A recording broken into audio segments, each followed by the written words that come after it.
Bonsoir madame. Oui, bonsoir. Présentez-vous s'il vous plaît. Alors moi c'est madame Abba Elise Koivogui, directrice associée de l'agence Mort & Mort.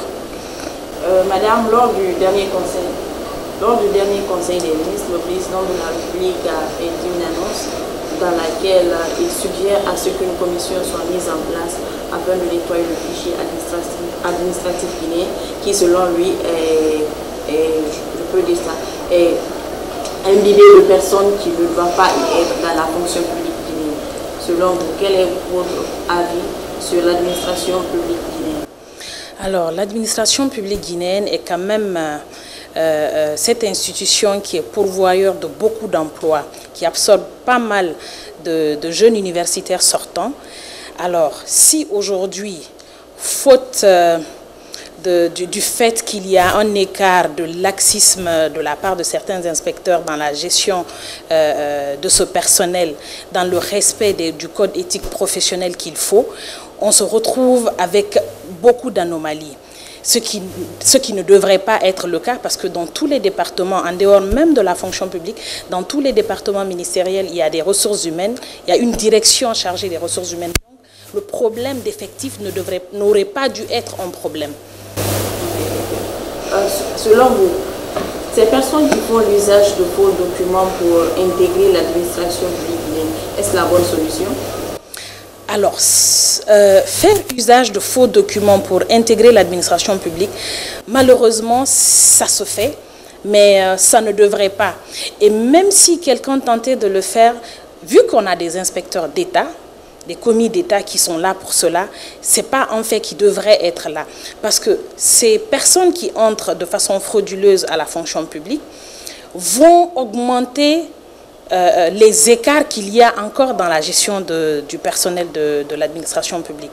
Parce que déjà, on a un personnel très vieillissant qui est sédentarisé, qui est là depuis des années, parce qu'on ne peut pas comprendre qu'il y ait des gens qui travaillent dans des départements ministériels qui ont fait 40 ans de carrière ou 50 ans de carrière. Ça n'a aucun sens quand on sait que la retraite, c'est 65 ans.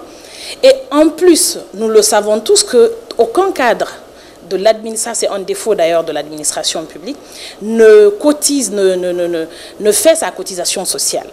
Mais alors, tous les cadres retraités de la fonction publique bénéficient d'une allocation familiale. Ça, c'est une défaillance, par exemple, qui ne devrait pas être là. Parce que imaginez, parce que personne ne fait, on ne fait pas attention à cela, mais imaginez en plus des salaires, parce que ceux qui entrent de façon frauduleuse, venir s'ajouter à ceux qui entrent et qui ne sortent jamais, c'est une grosse masse salariale qui est là déjà. Ensuite, ces personnes vont quand même aller un jour à la retraite, percevoir une pension dont ils n'ont jamais cotisé, ils n'ont jamais fait de contribution. Donc, c'est une grosse fuite d'argent étatique qui se fait à ce niveau-là. Donc, à mon avis, je pense qu'il faudrait qu'il y ait une refonte totale au niveau de l'administration publique pour que ça soit vraiment assaini, qu'on ne se retrouve plus avec, comme le président de la République l'a notifié lors du Conseil des ministres, qu'on ne se retrouve plus avec des cadres qui ont 40 ans de carrière, ça n'a pas de sens.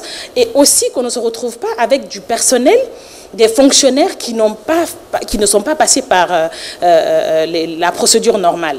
Donc c'est vraiment cela, il faut une refonte totale pour nous permettre, de faire de l'économie d'abord financière au niveau des salaires, et ensuite de rajeunir de façon permanente l'administration. Parce que ce n'est pas que maintenant il faut voir, mais il faudrait qu'il y ait un suivi continuel qui permette un rajeunissement mais perpétuel, c'est-à-dire chaque 5 ans, chaque 2 ans, qu'on se retrouve avec des sortants et des entrants de façon normale, de façon légale. Vous ne pensez pas que cette faute incombe aussi à l'État, que des tests d'entrée à l'administration publique ne sont organisés que 5 à 10 ans après? Alors, en partie, les inspecteurs, c'est l'État. Le manque de suivi, la non-vigilance, bien sûr, c'est l'État. Mais vu qu'aujourd'hui, il y a une volonté affichée de vouloir faire face à ces problèmes de l'administration publique, je pense que déjà, c'est un acquis qu'il faut capitaliser et aller jusqu'au bout parce que ça ne sera pas facile, mais c'est possible. C'est très possible. Merci, madame. Merci.